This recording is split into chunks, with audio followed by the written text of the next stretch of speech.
പുറപ്പാട് പുസ്തകം 34 അധ്യായം. യഹോവ പിന്നെയും മോശയോട് കൽപ്പിച്ചത് എന്തെന്നാൽ, മുമ്പത്തേവ പോലെ 2 കൽപ്പലക ചെത്തിക്കൊള്ളുക.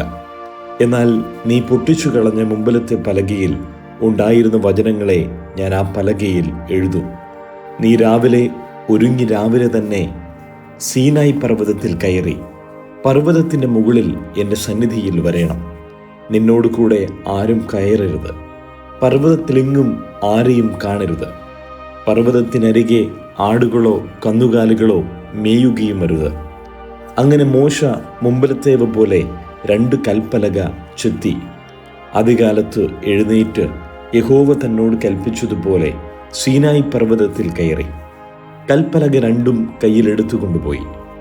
അപ്പോൾ യഹോവ മേഘത്തിലിറങ്ങി അവിടെ അവൻ്റെ അടുക്കൽ നിന്ന് യഹോവയുടെ നാമത്തെ ഘോഷിച്ചു.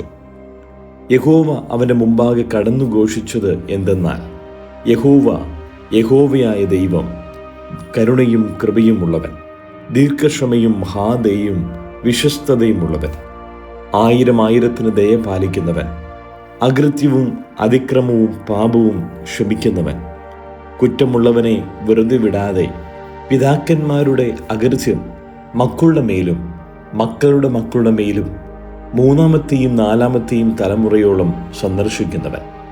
എന്നാറെ മോശ ബന്ധപ്പെട്ട് സാഷ്ടാംഗം വീണു നമസ്കരിച്ചു. കർത്താവേ, നിനക്ക് എന്നോട് കൃപയുണ്ടെങ്കിൽ കർത്താവ് ഞങ്ങളുടെ മധ്യേ നടക്കണമേ. ഇത് ദുശാഠ്യമുള്ള ജനം തന്നെ, എങ്കിലും ഞങ്ങളുടെ അകൃത്യവും പാപവും ക്ഷമിച്ച് ഞങ്ങളെ നിന്റെ അവകാശമാക്കണമേ എന്ന് പറഞ്ഞു. അതിന് അവൻ അരുളി ചെയ്തത് എന്തെന്നാൽ, ഞാനൊരു നിയമം ഉണ്ടാക്കുന്നു. ഭൂമിയിലെങ്ങും ഒരു ജാതിയിലും സംഭവിച്ചിട്ടില്ലാത്ത അത്ഭുതങ്ങൾ നിന്റെ സർവ്വജനത്തിനു മുമ്പാകെ ഞാൻ ചെയ്യും. നീ സഹവാസം ചെയ്തു പോരുന്ന ജനമൊക്കെയും യഹോവയുടെ പ്രവൃത്തിയെ കാണും. ഞാൻ നിന്നോട് ചെയ്യുവാനിരിക്കുന്നത് ഭയങ്കരമായുള്ളത് തന്നെ. ഇന്ന് ഞാൻ നിന്നോട് കൽപ്പിക്കുന്നത് സൂക്ഷിച്ചുകൊള്ളുക. അമോര്യൻ, കനാന്യൻ, ഹിത്യൻ, പെരിസ്യൻ, ഹിവ്യൻ, യബൂസ്യൻ എന്നിവരെ ഞാൻ നിന്റെ മുമ്പിൽ നിന്ന് ഓടിച്ചു കളയും. നീ ചെല്ലുന്ന ദേശത്തിലെ നിവാസികളോട് നീ ഒരു ഉടമ്പടി ചെയ്യാതിരിപ്പാൻ കരുതിക്കൊള്ളുക. അല്ലാഞ്ഞാൽ അത് നിന്റെ മധ്യേ ഒരു കണിയായിരിക്കും. നിങ്ങൾ അവരുടെ ബലിപീഠങ്ങളെ ഇടിച്ച് വിഗ്രഹങ്ങളെ തകർത്ത് അശേര പ്രതിഷ്ഠകളെ വെട്ടിക്കളയണം. അന്യദൈവത്തെ നമസ്കരിക്കരുത്. യഹോവയുടെ നാമം തീഷ്ണൻ എന്നാകുന്നു. അവൻ തീഷ്ണതയുള്ള ദൈവം തന്നെ. ആ ദേശത്തിലെ നിവാസികളോട് ഉടമ്പടി ചെയ്യുകയും അവരുടെ ദേവന്മാരോട് അവർ പരസംഗം ചെയ്തു അവരുടെ ദേവന്മാർക്ക് ബലി കഴിക്കുമ്പോൾ നിന്നെ വിളിക്കുകയും നീ ചെന്ന് അവരുടെ ബലികൾ തിന്നുകയും അവരുടെ പുത്രിമാരിൽ നിന്ന് നിന്റെ പുത്രന്മാർക്ക് ഭാര്യമാരെ എടുക്കുകയും അവരുടെ പുത്രിമാർ തങ്ങളുടെ ദേവന്മാരോട് പരസംഗം ചെയ്യുമ്പോൾ നിന്റെ പുത്രന്മാരോടുകൂടെ അവരുടെ ദേവന്മാരോട് പരസംഗം ചെയ്യുവാൻ ഇടവരരുത്. ദേവന്മാരെ വാർത്തുണ്ടാക്കരുത്. പുളിപ്പില്ലാത്ത അപ്പത്തിൻ്റെ ഉത്സവം നീ ആചരിക്കണം. ഞാൻ നിന്നോട് കൽപ്പിച്ചതുപോലെ ആബീബ് മാസത്തിൽ നിശ്ചയിച്ച സമയത്ത് 7 ദിവസം പുളിപ്പില്ലാത്ത അപ്പം തിന്നേണം.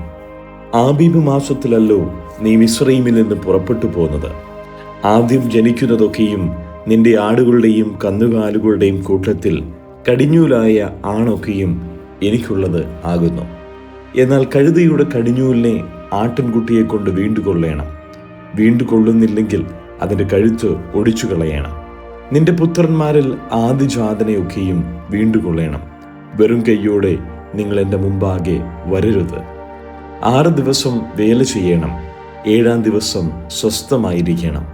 വിതകാലമോ കൊയ്ത്തുകാലമോ ആയാലും സ്വസ്ഥമായിരിക്കണം. കോതമ്പ് കൊയ്ത്തിലെ ആദ്യ ഫലോത്സവമായ വാരോത്സവവും ആണ്ടറുതിയിൽ കായ്ക്കനി പെരുന്നാളും നീ ആചരിക്കണം. സംവത്സരത്തിൽ 3 പ്രാവശ്യം പുരുഷന്മാരൊക്കെയും ഇസ്രായേലിലെ ദൈവമായി യഹോവയായ കർത്താവിൻ്റെ മുമ്പാകെ വരേണം. ഞാൻ ജാതികളെ നിന്റെ മുമ്പിൽ നിന്ന് ഓടിച്ചു കളഞ്ഞ് നിന്റെ അതിർത്തികളെ വിശാലമാക്കും.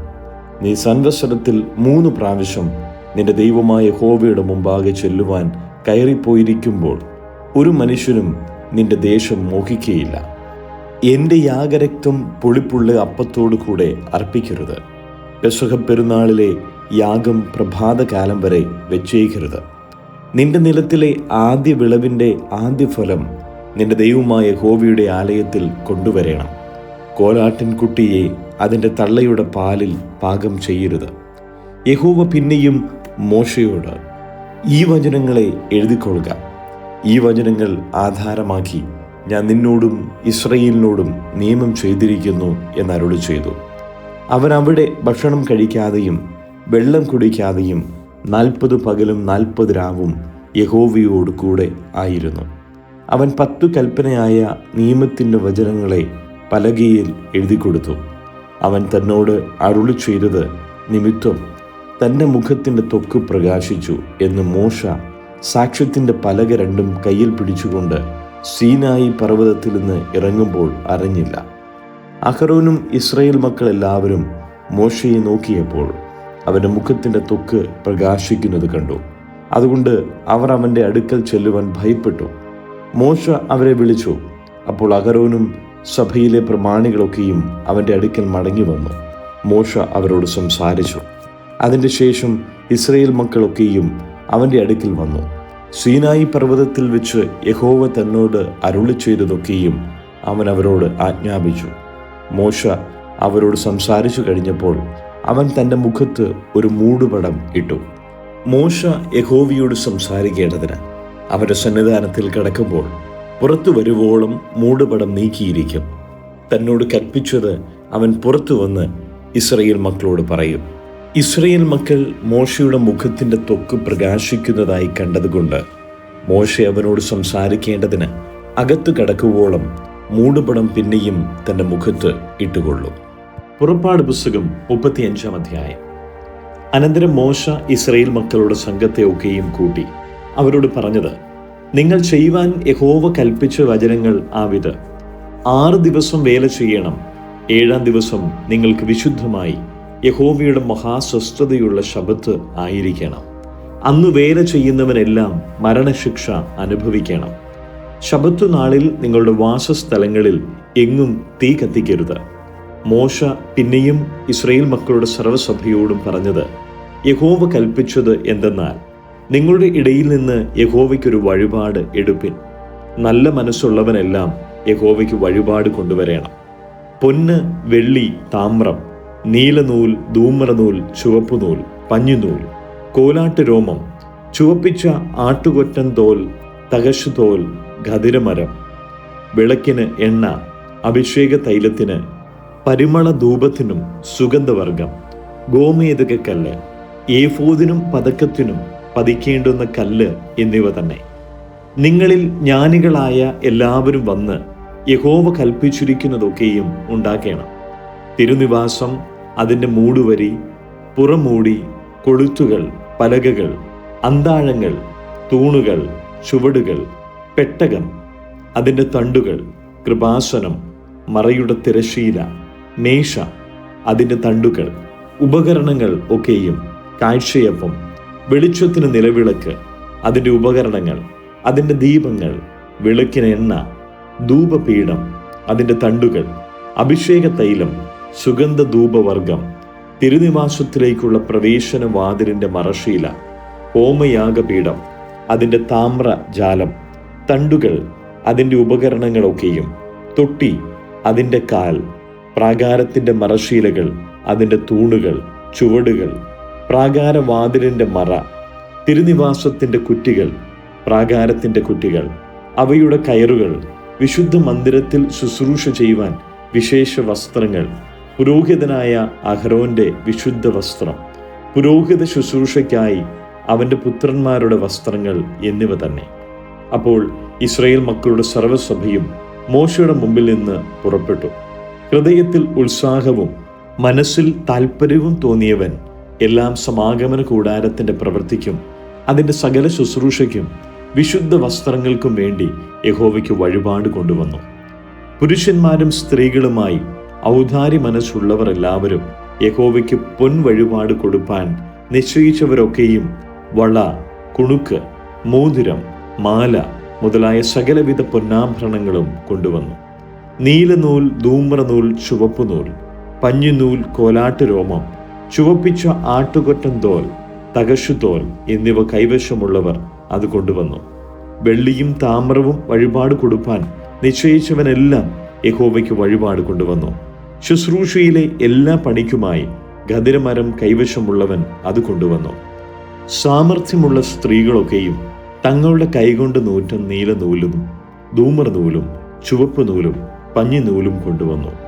സാമർഥ്യത്താൽ ഹൃദയത്തിൽ ഉത്സാഹം തോന്നിയ സ്ത്രീകളൊക്കെയും കോലാട്ട് രോമം നൂറ്റു. പ്രമാണികൾ ഏഫോദിനും പതക്കത്തിനും പതിക്കേണ്ടുന്ന കല്ലുകളും ഗോമേദക കല്ലുകളും വെളിച്ചത്തിനും അഭിഷേക തൈലത്തിനും സുഗന്ധധൂപത്തിനുമായി പരിമളവർഗവും എണ്ണയും കൊണ്ടുവന്നു. മോശ മുഖാന്തരം യഹോവ കൽപ്പിച്ച സകല പ്രവർത്തികൾക്കുമായി കൊണ്ടുവരുവാൻ ഇസ്രായേൽ മക്കളിൽ ഔദാരി മനസ്സുള്ള സകല പുരുഷന്മാരും സ്ത്രീകളും യഹോവയ്ക്ക് സ്വമേധാദാനം കൊണ്ടുവന്നു. എന്നാൽ മോശ ഇസ്രായേൽ മക്കളോട് പറഞ്ഞത്, നോക്കുവിൻ, യഹോവ യഹൂദ ഗോത്രത്തിൽ ഹൂരിന്റെ മകനായ ഊരിയുടെ മകൻ ബെസലേലിനെ പേർ ചൊല്ലി വിളിച്ചിരിക്കുന്നു. കൗശലപ്പണികളെ സങ്കല്പിച്ചുണ്ടാക്കുവാനും പൊന്ന്, വെള്ളി, താമ്രം എന്നിവ കൊണ്ട് പണി ചെയ്യുവാനും രത്നം വെട്ടി പതിപ്പാനും മരത്തിൽ കൊത്തുപണിയായ സകലവിധ കൗശലപ്പണിയും ചെയ്യുവാനും അവൻ ദിവ്യാത്മാവിനാൽ അവനെ ജ്ഞാനവും ബുദ്ധിയും അറിവും സകലവിധ സാമർഥ്യവും കൊണ്ട് നിറച്ചിരിക്കുന്നു. അവന്റെ മനസ്സിനും ദാൻ ഗോത്രത്തിൽ അഹീസാമാക്കിന്റെ മകനായ ഒഹലിയാബിന്റെ മനസ്സിലും മറ്റുള്ളവരെ പഠിപ്പിപ്പാൻ അവൻ തോന്നിച്ചിരിക്കുന്നു. കൊത്തുപണിക്കാരന്റെ കൗശലപ്പണിക്കാരന്റെയും നീലനൂൽ, ധൂമ്രനൂൽ, ചുവപ്പുനൂൽ, പഞ്ഞുനൂൽ എന്നിവ കൊണ്ട് പണി ചെയ്യുന്ന തയ്യൽക്കാരന്റെയും നെയ്ത്തുകാരന്റെയും ഏതുതരം ശില്പപ്പണി ചെയ്യുന്നവരുടെയും കൗശലപ്പണികൾ സങ്കല്പിച്ച് ഉണ്ടാക്കുന്നവരുടെയും സകലവിധ പ്രവൃത്തിയും ചെയ്യുവാൻ അവൻ അവരെ മനസ്സിൽ ജ്ഞാനം കൊണ്ട് നിറച്ചിരുന്നു. പുറപ്പാട് പുസ്തകം 36 അധ്യായം. ബെസലേലും ഒഹലിയാബും വിശുദ്ധ മന്ദിരത്തിലെ ശുശ്രൂഷയ്ക്ക് യഹോവ കൽപ്പിച്ചതുപോലെയൊക്കെയും സകലവിധ പ്രവൃത്തിയും ചെയ്യുവാൻ അറിയേണ്ടതിന് യഹോവ ജ്ഞാനവും ബുദ്ധിയും നൽകിയ സകല ജ്ഞാനികളും പ്രവൃത്തി ചെയ്യണം. അങ്ങനെ മോശ ബെസലേലിനും ഒഹലിയാബിനെയും യഹോവ മനസ്സിൽ ജ്ഞാനം നൽകിയിരുന്ന എല്ലാവരെയും പ്രവൃത്തിയിൽ ചേരുവാൻ മനസ്സിൽ ഉത്സാഹം തോന്നിയ എല്ലാവരെയും വിളിച്ചു വരുത്തി. വിശുദ്ധ മന്ദിരത്തിലെ ശുശ്രൂഷയുടെ പ്രവൃത്തി ചെയ്യുവാൻ ഇസ്രായേൽ മക്കൾ കൊണ്ടുവന്ന വഴിപാടൊക്കെയും അവർ മോശയുടെ പക്കൽ നിന്ന് വാങ്ങി. എന്നാൽ അവർ പിന്നെയും രാവിലെ തോറും സ്വമേധാദാനങ്ങളെ അവൻ്റെ അടുക്കൽ കൊണ്ടുവന്നു. അപ്പോൾ വിശുദ്ധ മന്ദിരത്തിൻ്റെ സകല പ്രവൃത്തിയും ചെയ്യുന്ന ജ്ഞാനികളൊക്കെയും താൻ ചെയ്തു വന്ന പണി നിർത്തി വന്ന് മോശയോട്, യഹോവ ചെയ്യുവാൻ കൽപ്പിച്ച ശുശ്രൂഷയുടെ പ്രവൃത്തിക്ക് വേണ്ടതിലധികമായി ജനം കൊണ്ടുവരുന്നു എന്ന് പറഞ്ഞു. അതിന് മോശ, പുരുഷന്മാരാകട്ടെ സ്ത്രീകളാകട്ടെ വിശുദ്ധ മന്ദിരത്തിൻ്റെ വഴിപാട് വകയ്ക്ക് മേലാൽ പ്രവൃത്തി ചെയ്യേണ്ട എന്നു കൽപ്പിച്ചു. അവർ അത് പാളയത്തിൽ പ്രസിദ്ധമാക്കി. അങ്ങനെ ജനം കൊണ്ടുവരുന്നത് നിർത്തലായി. കിട്ടിയ സാമാനങ്ങളോ സകല പ്രവൃത്തിയും ചെയ്യുവാൻ വേണ്ടുവോളവും അധികവും ഉണ്ടായിരുന്നു. പണി ചെയ്യുന്നവരിൽ ജ്ഞാനികളായ എല്ലാവരും പഞ്ഞിനൂൽ, ധൂമ്രനൂൽ, ചുവപ്പുനൂൽ എന്നിവ കൊണ്ടുള്ള 10 മൂടുശീല കൊണ്ട് തിരുനിവാസമുണ്ടാക്കി. നെയ്ത്തുകാരൻ്റെ ചിത്രപ്പണിയായ കെരൂബുകളുള്ളതായിട്ട് അതിനെ ഉണ്ടാക്കി. ഓരോ മൂടുശീലയ്ക്ക് 28 മുഴം നീളവും ഓരോ മൂടുശീലയ്ക്ക് 4 മുഴം വീതിയും ഉണ്ടായിരുന്നു. എല്ലാ മൂടുശീലകൾക്കും ഒരു അളവ് തന്നെ. 5 മൂടുശീല ഒന്നോടൊന്ന് ഇണച്ചു, മറ്റേ 5 മൂടുശീലയും ഒന്നോടൊന്ന് ഇണച്ചു. അങ്ങനെ ഇണച്ചുണ്ടാക്കിയ ഒന്നാമത്തെ വിരിയുടെ അറ്റത്തുള്ള മൂടുശീലയുടെ വിളുമ്പിൽ നീലനൂൽ കൊണ്ട് കണ്ണികൾ ഉണ്ടാക്കി. രണ്ടാമത്തെ വിരിയുടെ പുറത്തെ മൂടുശീലയുടെ വിളുമ്പിലും അങ്ങനെ തന്നെ ഉണ്ടാക്കി. ഒരു മൂടുശീലയിൽ 50 കണ്ണി ഉണ്ടാക്കി. രണ്ടാമത്തെ വിരിയുടെ പുറത്തെ മൂടുശീലയുടെ വിളുമ്പിലും 50 കണ്ണി ഉണ്ടാക്കി. കണ്ണികൾ നേർക്കുനേരെ ആയിരുന്നു. അവൻ പൊന്നുകൊണ്ട് 50 കൊളുത്തും ഉണ്ടാക്കി. കൊളുത്തുകൊണ്ട് മൂടുശീലകളെ ഒന്നോടൊന്ന് ഇണച്ചു. അങ്ങനെ തിരുനിവാസം ഒന്നായി തീർന്നു. തിരുനിവാസത്തിന്മേൽ മൂടുവരിയായി കോലാട്ട് രോമം കൊണ്ടുള്ള മൂടുശീലകൾ ഉണ്ടാക്കി. 11 മൂടുശീലയായി അവയുണ്ടാക്കി. ഓരോ മൂടുശീലയ്ക്ക് 30 മുഴം നീളവും ഓരോ മൂടുശീലയ്ക്ക് 4 മുഴം വീതിയും ഉണ്ടായിരുന്നു. മൂടുശീല 11 ഒരളവ് തന്നെ. അവൻ 5 മൂടുശീലയെ ഒന്നായും 6 മൂടുശീല ഒന്നായും ഇണച്ചു. ഇങ്ങനെ ഇണച്ചുണ്ടാക്കിയ ഒന്നാമത്തെ വിരിയുടെ അറ്റത്തുള്ള മൂടുശീലയുടെ വിളുമ്പിൽ 50 കണ്ണിയും രണ്ടാമത്തെ വിരിയുടെ അറ്റത്തുള്ള മൂടുശീലയുടെ വിളുമ്പിൽ 50 കണ്ണിയും ഉണ്ടാക്കി. കൂടാരം ഒന്നായിരിക്കേണ്ടതിന് അത് ഇണപ്പാൻ താമ്രം കൊണ്ട് 50 കൊളുത്തും ഉണ്ടാക്കി. ചുവപ്പിച്ച ആട്ടുകൊറ്റൻ തോൽ കൊണ്ട് കൂടാരത്തിന് ഒരു പുറംമൂടിയും അതിൻ്റെ മീതെ തഹശു തോൽ കൊണ്ട് ഒരു പുറംമൂടിയും അവനുണ്ടാക്കി.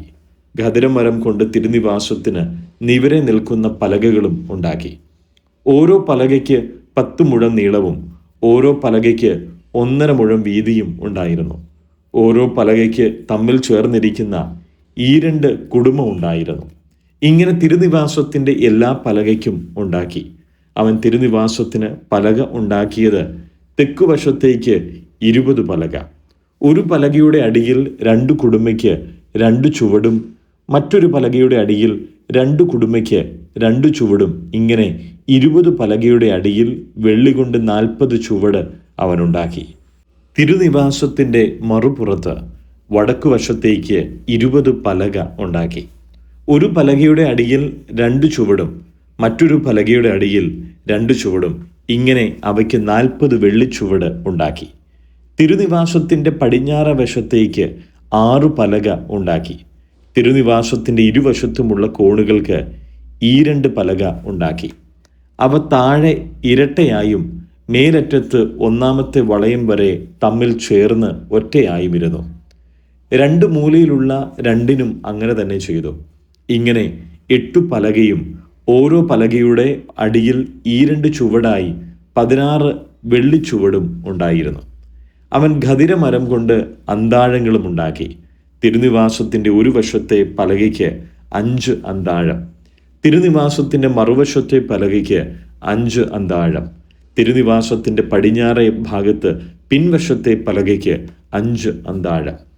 നടുവിലത്തെ അന്താഴം പലകയുടെ ഒത്ത നടുവിൽ ഒരറ്റത്ത് നിന്ന് മറ്റേ അറ്റത്തോളം ചെല്ലുവാൻ തക്കവണ്ണം ഉണ്ടാക്കി. പലകകൾ പൊന്നുകൊണ്ട് പൊതിഞ്ഞു. അന്താഴം ചെലുത്തുവാനുള്ള അവയുടെ വളയങ്ങൾ പൊന്നുകൊണ്ടുണ്ടാക്കി. അന്താഴം പൊന്നുകൊണ്ട് പൊതിഞ്ഞു. നീലനൂൽ, ധൂമ്രനൂൽ, ചുവപ്പുനൂൽ, പഞ്ഞിനൂൽ എന്നിവ കൊണ്ട് അവനൊരു തിരശ്ശീലയും ഉണ്ടാക്കി. നെയ്ത്തുകാരൻ്റെ ചിത്രപ്പണിയായ കെരൂബുകൾ ഉള്ളതായിട്ട് അതിനെ ഉണ്ടാക്കി. അതിന് ഖദിരമരം കൊണ്ട് 4 തൂണും ഉണ്ടാക്കി. പൊന്നുകൊണ്ട് പൊതിഞ്ഞു. അവയുടെ കൊളുത്തുകൾ പൊന്നുകൊണ്ടായിരുന്നു. അവയ്ക്ക് വെള്ളി കൊണ്ട് 4 ചുവട് വാർപ്പിച്ചു.